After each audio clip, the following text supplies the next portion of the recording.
Today, we're going to talk about something for all you creators out there who are tired of the chaos and just want some direction. We're diving into this idea called clarity, and a really simple rule that comes with it. Thinking always beats hustling. Okay, let's just get this out of the way first, because it's a huge relief. If you're a creator and you feel stuck, it's probably not your fault. Seriously. The problem usually isn't that you're not motivated or talented or that you're out of ideas. Nope, it's something else completely. You know the feeling, right? You sit down to get some real work done. You've got like 3 tabs open. An hour flies by, and you've been busy the entire time, but nothing feels any clearer than when you started. You're in motion, for sure, but that motion isn't actually turning into momentum. Everything still feels up in the air. So that feeling of being stuck, it's not just some random, vague overwhelm. It's actually a really specific pattern. You've got all these open loops, all these unfinished thoughts and tasks just swirling around, competing for your attention. And what happens? Your effort goes through the roof, but your clarity, that feeling of knowing what to do next, it just stays flatlined. It's so frustrating. And what do we do when we feel that way? We do what we've all been taught to do. We just push harder, right? We hustle. We tell ourselves, if I just work harder, post more, build faster, I can break through this fog. But here's the kicker. That just makes the problem worse. It multiplies it. It doesn't solve it. All right, so this is the big mindset shift. The problem isn't your effort level, it's the decisions you're making or not making. See, when you just throw more effort at the wall without any real clarity, you just end up spreading yourself thin. The overwhelm gets worse. But a good, clear decision, that does the opposite. It narrows your focus, it cuts through the noise, and that is how you get clarity. So let me say it again. If you're feeling stuck, you don't have an effort problem. You have a decision problem. It's the system you're using or the fact that you don't have one that's broken.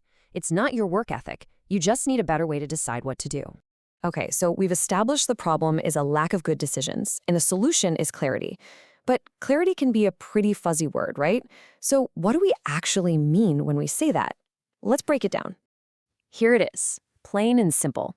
Clarity is just knowing what matters now and why it matters. That's it. It's not about having some perfect, color-coded 5-year plan. It's way simpler and honestly way more powerful than that. It's about knowing what's the most important thing to focus on right now and truly understanding why that's the thing. And this is a really key point. We usually think of getting clarity as adding something, right? Like a new strategy or a new to-do list. But real clarity is about subtracting. It's about removing all the noise, all those open loops we talked about, all the things competing for your attention. It's like clearing away the weeds so you can finally see the path. And this all leads us to the big central rule of this whole thing. Thinking beats hustling every single time. Just a few minutes of quiet, focused thinking to figure out what really matters right now, that is so much more powerful than hours and hours of just scattered, frantic work.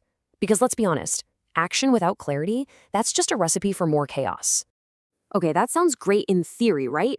But how do you actually find that clarity when everything feels urgent and important? Well, let's get practical. Let's look at a tool you can use.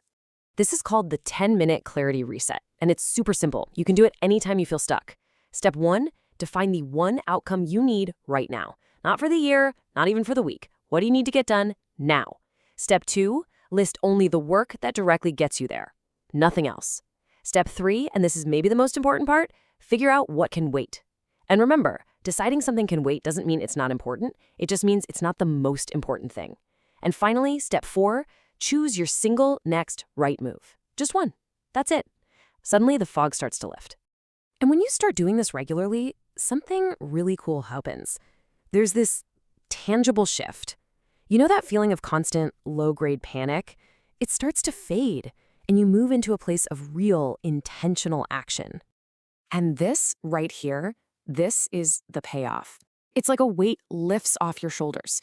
And it's not because you suddenly have less to do. Your to-do list is probably still just as long. It's because you've stopped trying to hold all of it in your head at once. You've given yourself permission to focus on one thing. Knowing what matters now and knowing what can wait, that is a total game changer. So I'll leave you with this question. What if we've been measuring the wrong thing all along? What if the goal isn't just to get more done, but to decide what's actually worth doing?